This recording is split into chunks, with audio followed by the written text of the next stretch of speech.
예. 북한은 제가 지금 앞서 두 가지 설명드렸잖아요. 네. 북한의 MZ 세대, 그러니까 북한의 장마당, 주민 구성의 변화, 북한의 수많은 수많은 정책 실패 이런 것들을 종합적으로 얘기하면은 여러분 이게 다 지금 근거가 되는 것들이에요. 북한 체제가 종말을 향해 가고 있습니다. 그러니까 이게 종말이라는 건 여러 가지 요인이 하나로 모여줘야만 종말로 그렇죠. 가거든요.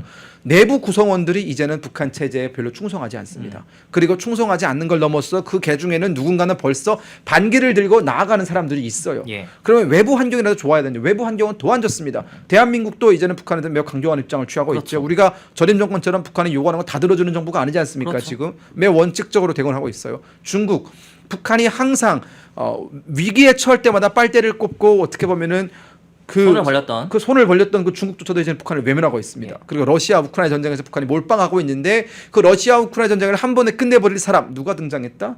트럼프 대통령이 등장을 그렇죠. 했습니다. 그러면 북한은 지금 러시아의 모든 명언을 다 걸어서 러시아로부터 있는 거 없는 거 다 뜯어내야 되는데 트럼프 대통령 때문에 그것도 못하게 됐습니다. 망했어요. 망했습니다. 사면 초과네요. 사면 초과입니다. 게다가 김정은은 현재 몸무게가 몇 킬로다 여러분? 147kg입니다. 김정은의 키가 몇이죠? 맞춰보세요. 170은 되지 않을까요? 안 됩니다. 안 돼요? 네, 안 됩니다. 168 정도? 정확합니다. 167에서 아침에 되면 168쯤 되겠죠. 네. 네. 168에 147kg면 여러분 고고도 비만인데요, 이거는. 고도 비만입니다. 그거는 진짜 그건 가장 불쌍한 게 김정은의 연골이에요. 김정은의 무릎이 제일 불쌍하다. 그러니까 제대로 서 있지도 못하게. 김정은이 탔던 말 보셨어요? 허리가 엄청 휘었어요. 야. 무슨 말은 무슨 죄입니까? 그러니까. 자 정리하면 북한은 지금 위기입니다. 김정은의 신체 문제도 있고요. 후계자 문제도 위기고요. 내적으로도 지금 상당히 큰 도전에 직면해 있고 외적으로도 지금 북한은 도무지 살아나갈 만한 그 꼼수가 보이질 않습니다. 지금 트럼프 진영의 그 외교 안보 라인을 책임지고 있는 사람들 보면 완전 강경해요. 완전 강경하고 기존의 어떤 그 보수 매파들보다도 훨씬 더 뭐 이런 표현이 어울릴지 모르겠지만 훨씬 더 또라이 같은 사람들입니다.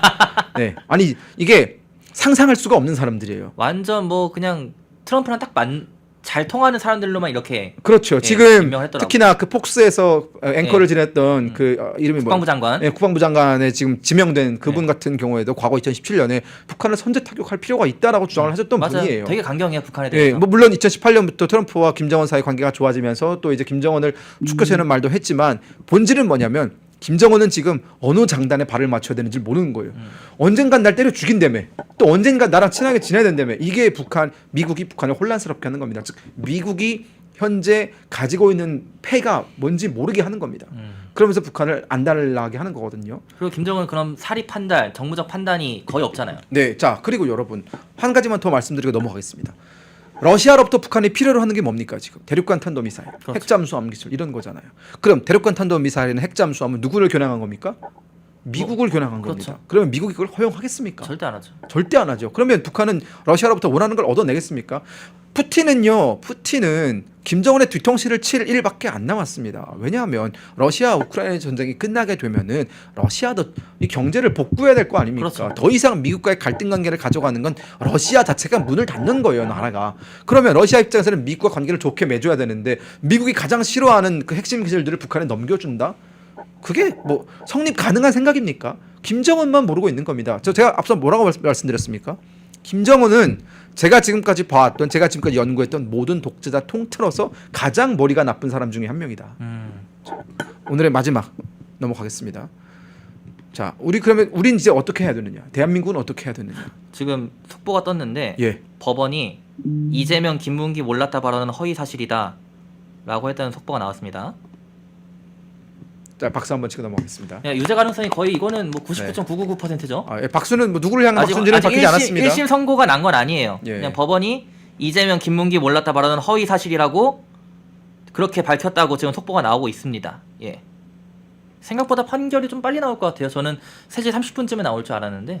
자, 우리 이 방송을 마무리 빨리 하고 특집으로 넘어가야 되기 때문에 자, 마무리를 하면 예. 자, 이제 북한은 몰락의 길로 가고 있죠. 우리가 이제 그것에 대해서는 이미 대부분의 사람들이 인지를 하고 있습니다. 예. 시간 문제예요. 언제 몰락할 거냐. 예. 몰락의 시점만 다를 뿐이지 몰락으로 향해 가고 있다는 것, 즉 북한이 기사회생할 어떠한 가능성도 없다라는 건 이미 여러 차례 걸쳐서 말씀을 드렸습니다. 예. 그러면 몰락을 우리가 기정사실화했을 때 우리는 어떤 준비를 해야 되느냐.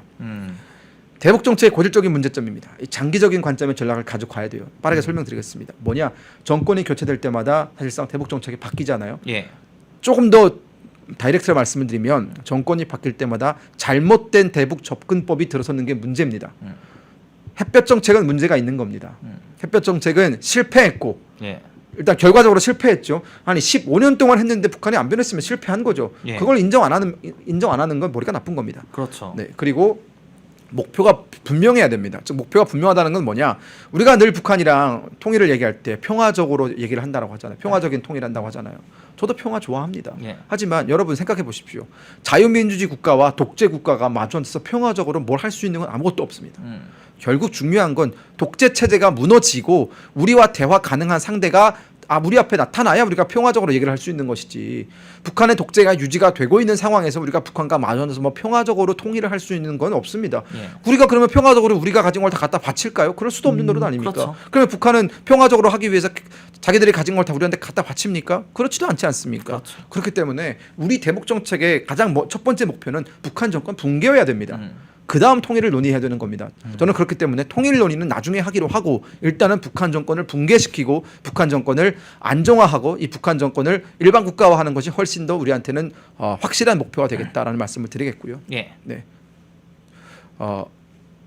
주도적으로 할 필요가 있습니다. 이 마지막인데요. 그렇죠. 예. 예. 이제 우리가 주도적으로 해야 됩니다. 대한민국이 이제는 통일의 어떤 주도권을 잡고 이 북한 정권 어떤 변화에 대한 주도권을 잡고 이제는 우리가 우리의 미래를 만들어 나간다라는 생각으로 접근할 필요가 있습니다. 즉 8.15 통일 독트린 윤석열 대통령이 이번에 발표했죠. 네. 정말 훌륭한 독트린입니다. 북한 주민은 통일의 대상입니다. 지금까지 우리가 내세웠던 게 뭡니까? 북한 당국이 우리의 통일의 대상이었기 때문에 북한 당국과 대화를 하지 않았습니까? 하지만 윤석열 정부는 정확히 얘기했습니다.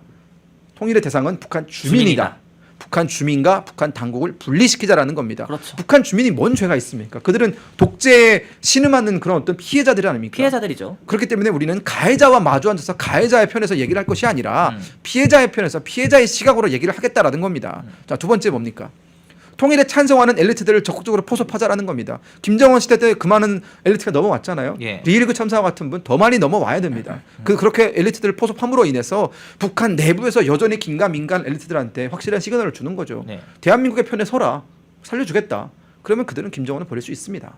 마지막으로 이 북한 주민의 정보 자유와 저 북한 주민들이 대한민국에서 더 많이 알게 되고 자유민주주의에 대해서 더 많이 알게 되면 북한의 내부 붕괴는 우리가 생각한 시점보다 훨씬 빨리 올 겁니다. 자, 오늘 방송 정리를 하면 여러분 마무리를 이렇게 하겠습니다. 북한 정권의 붕괴 그리고 북한 정권의 몰락은 이제 시간 문제입니다. 이것은 어떤 한 개인의 김금혁이라는 개인의 어떤 희망사항이 섞인 얘기가 아니라 여러 가지 어떤 우리가 검증 가능한 다양한 팩트에 기반을 해서 여러 가지 상황 변화를 우리가 정말 적극적으로 좀 따라가 봤을 때 얻을 수 있는 결론이었다라는 것이고요. 그렇기 예. 때문에 이제 그 변화는 이제 유동적인 것이 아니라 불변의 것이다. 그런 변화는 다가오고 있습니다. 그런 변화를 맞이해서 우리가 준비가 되어 있을 때 그런 변화는 우리에게 축복이고요.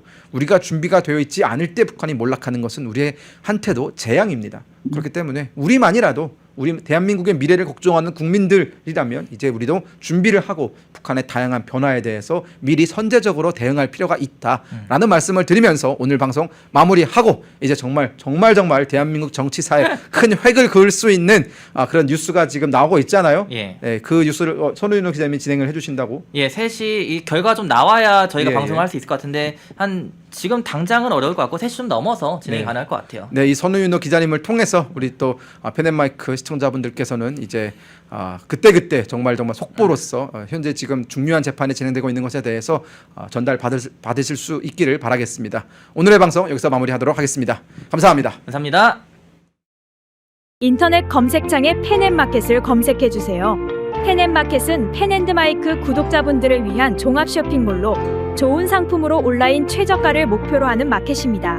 많은 관심과 사랑 부탁드립니다.